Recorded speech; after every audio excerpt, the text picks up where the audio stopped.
Okay, somebody set a timer. We have 30 minutes to choose my May TBR. 30 minutes? We got this, please.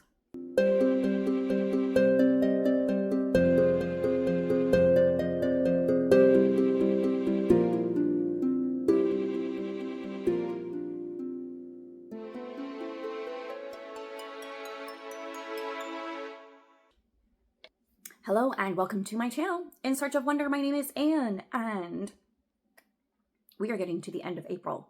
Well, actually, as I'm filming this, we're smack dab in the middle of April, but when you see this, we will be getting towards the end of April and it's time to start thinking about May and planning ahead a little bit. I need to come up with my May TBR. Also, I have about 30 minutes here of time to choose my May TBR. In my last TBR or the one before it, I did a time crunch TBR, very similar situation. I had some time at home where the house was quiet and I had time to film, but I hadn't done any of the legwork for the filming. So I kind of was doing it on the fly. Same situation here today, ladies and gentlemen. I need to film my May TBR video, but I have not prepped it. So we are going to do it together. And together we will find out what will be on my TBR for May. Now, historically, for me, May has been Mood Read May because May is my birthday and I just love to mood read my way through the month of May for my birthday. And so I would like to honor the spirit of that this year, but I'm finding that my yearly challenges might not be so conducive to that, but that's okay. I will still be sure to fit in plenty of mood reading, and I'm only going to pick books for these challenges, if I can, that I really think I'm going to enjoy. I'm not going to force myself to read anything that is dry or dusty or super intellectual or challenging. Heavy, maybe. It kind of depends on what it is. Those are the parameters. Let's get started and see if we can make that happen or not. I really hope so. So, first of all, my Reading the Classics challenge. Now, normally this year, I have been sharing a recommendations video with recommendations for books that fit the prompt, the monthly prompt in my Reading the Classics challenge. However, the prompt for May is "Give me liberty or give me death." Famous quote by Patrick Henry. By the way, I love Patrick Henry. He's from Virginia. He's a really fiery guy. Love that guy. Anyways, one of my favorite founding fathers. Patrick Henry's famous statement, "Give me liberty or give me death." And the idea is to read a random choice. Now, how you want to do that, I mean, obviously, it's up to you. I will tell you how I did it and maybe give a couple suggestions if you aren't used to doing like a random choice, give you some ideas of how you can do it. But this is how I did it. So I am trying to read American classics for this challenge. It's not required, but it's like an extra level if you want. And so I'm trying to read American classics. And so I pulled all of the American classics from my actual TBR shelf, and I pulled all of the titles of American classics that were on my various ongoing projects that I have, like my 50 by 50 and my 10 at a time challenge. I pulled all of those and I put them in a spinner wheel. I did not include, because keeping Mood Read May in mind, I did not include any books that were on those lists or on those TBRs because I feel like I should read them. I only included the ones that I actually genuinely want to read because I think they will be interesting and I think I will enjoy them. So I put all of those in a spinner wheel and I spun it, and we will see the results here.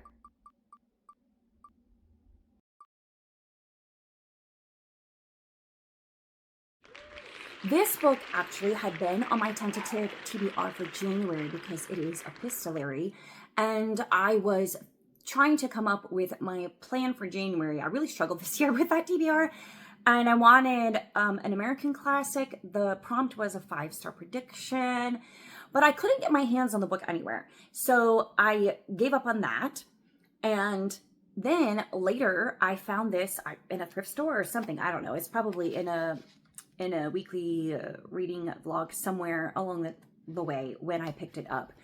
I think it was at a thrift store. So I picked it up earlier this year and I'm really intrigued by it. It's called The Coquette, or The History of Eliza Wharton by Hannah Webster Foster. And let me just read the blurb on the back.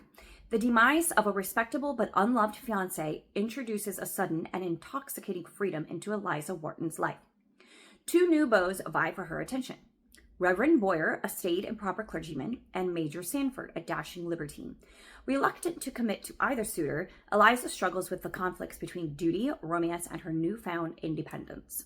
Based on the true story of Eliza Whitman, the much-talked-about focus of America's first tabloid scandal, this 1797 novel both satirizes and pays homage to its sentimental precursors. The tale unfolds from a variety of perspectives, recounted in a series of letters between the heroine and her friends and family. Eliza's situation reflects the limited options available to middle-class women of her era, and her dilemma and its resolution offer fascinating historical, literary, and cultural insights into early American society. That just, for some reason, just really fascinates me, and I love that it's epistolary, so I am so happy that this one ended up being the random pick on my wheel, and also it's short. I mean, I like a long book too. Sometimes long books are better than short books, but I like that it's short for Mood Read May. It gives me more opportunity to read other mood reads. All right, now this next one, I don't know. I'm pretty sure I don't have anything on my shelf, so this is going to be a struggle, and I may not be able to find this right now. I may have to do an addendum later because 30 minutes, remember. So, Journey Through Time, which is Alma's book journey, her challenge for the year. The prompt for May is Latin America. And all of these books are supposed to be historical fiction. The combination of those two things I feel like is really tricky. So I'm going to look on my shelf here, but I'm pretty sure I'm not going to find anything. But, you know, let's take a look. Let's see what we can find. Historical fiction about Latin America, or having something to do with Latin America. Okay, so Latin America historical fiction. I'll look in here.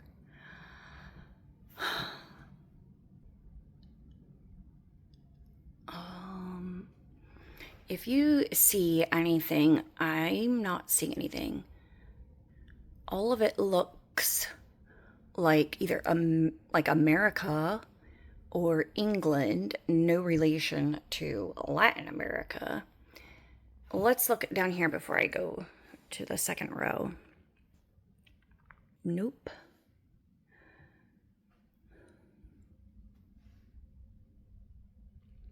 No. All right, let's look back here.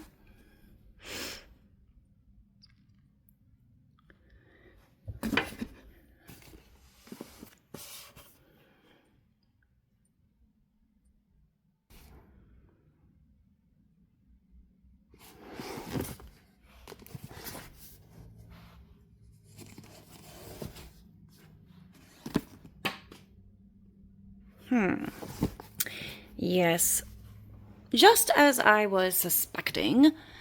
Pretty sure I'm not going to have anything on my shelf, so I'm going to have to look at my Kindle and see. Sorry, I'm looking behind here. I don't know if you can see the books behind, but, you know, there's nothing. Nothing. Latin America. Yeah, I'm going to have to do some research for that one. So we're going to press pause on that. And for Jeanette's Christian Fiction Bingo Challenge, there are two prompts. And the first one is set in the South, or specifically Tennessee, if you can. And the other part is a 5-star prediction. And the parameter for this is that it needs to be a Christian fiction. So I do think it's quite possible that I know that I have some books like this on my shelf. So let's look at them and see what we can find. Okay, so Christian fiction set in the South. And I think I have actually a couple of options here, more than one. But ones that interest me are this one, Indigo Isle. I've been wanting to read this for a really long time, actually. So you know what? This one was easy. I don't need to look any further. And also, this one is definitely going to be a 5-star prediction because I've read one other book by T.I. Lowe, really enjoyed it, and I've heard nothing but good things about this. And also, the cover is just absolutely gorgeous. Perfect fit for Mood Read May, and yay, I've succeeded at something. Woohoo! And finally, for Chantel's Read Your Bookshelf Challenge, the prompt is to find a book that has a place name in the title. So, and it can be anything. It just has to be a book on your shelf that you want to read.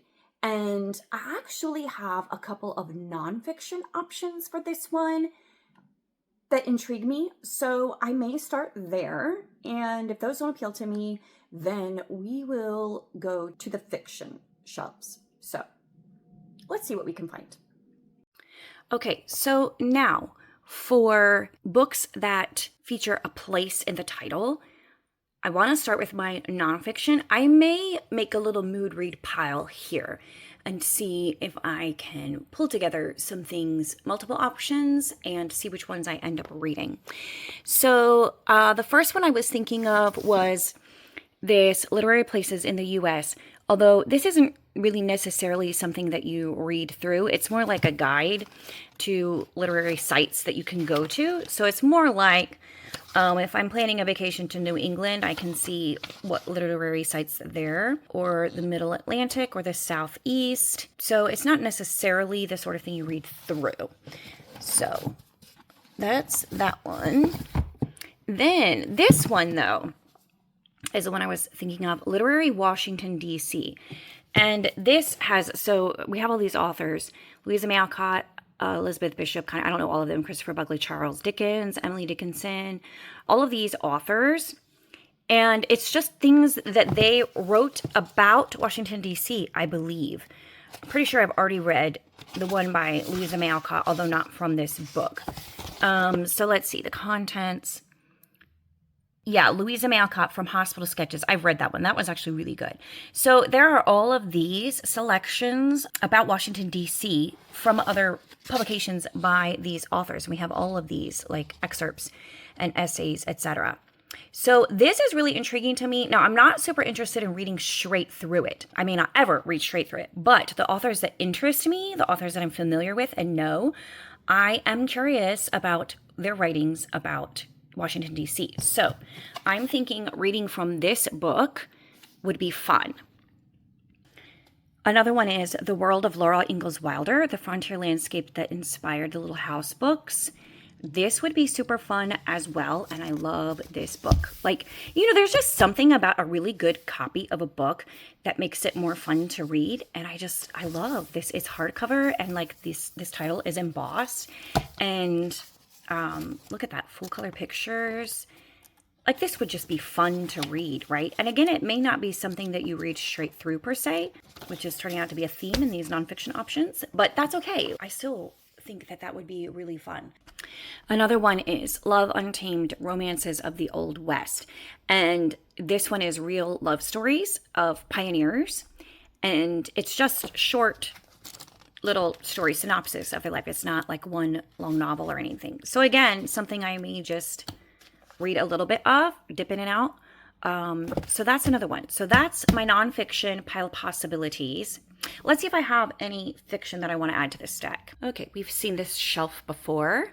So Highland Hall has a place. The Medicine Woman of Galveston, actually, I really do want to read that one.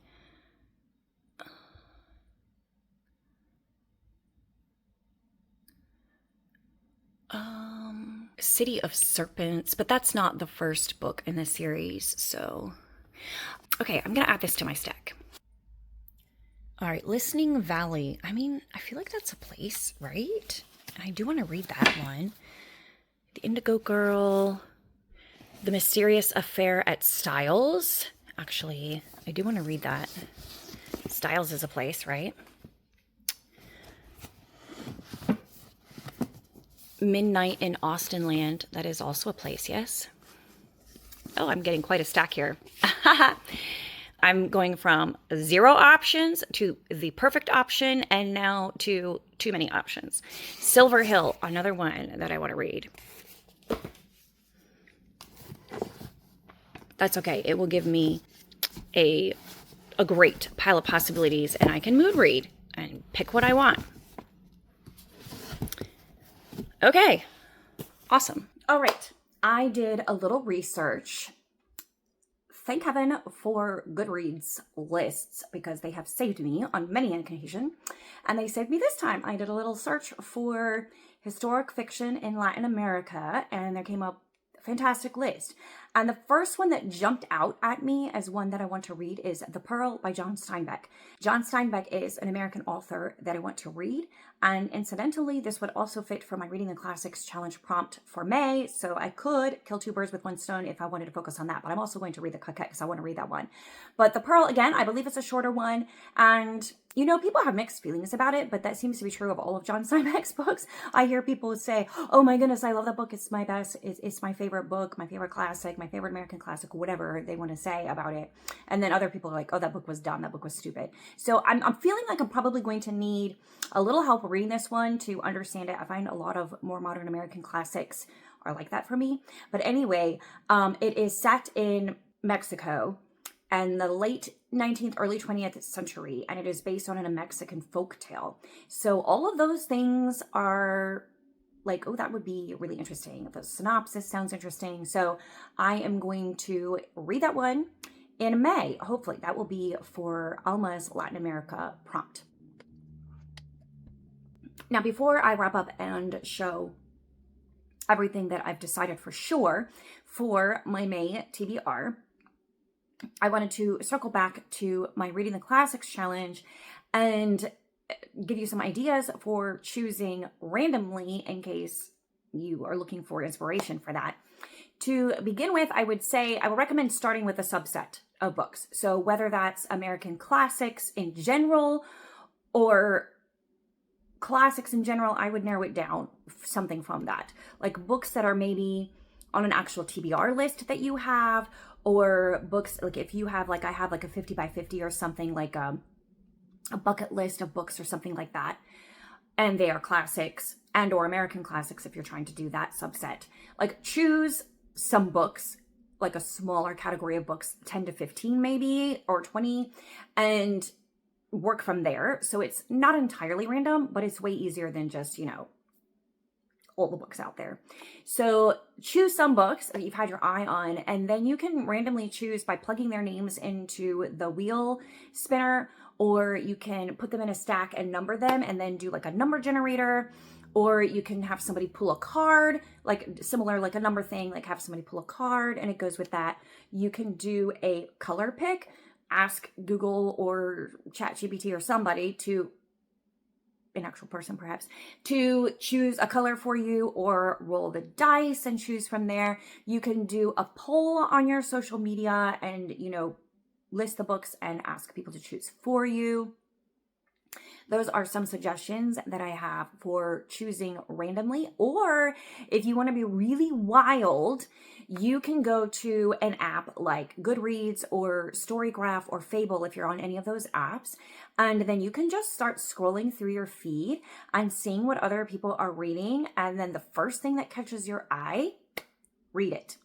Or if you want to narrow it down a little bit, do what I did with the book for for Almost Prompt, and go to a list on Goodreads and scroll until there's something that either hits your eye or you've got it on your shelf or you have been wanting to read it anyway and it fits. So it's a classic. So do that and see what you come up with, and let me know in the comments what you are choosing to read in May and how you went about randomly choosing it. Okay, now to wrap this up, because my 30 minutes is almost up.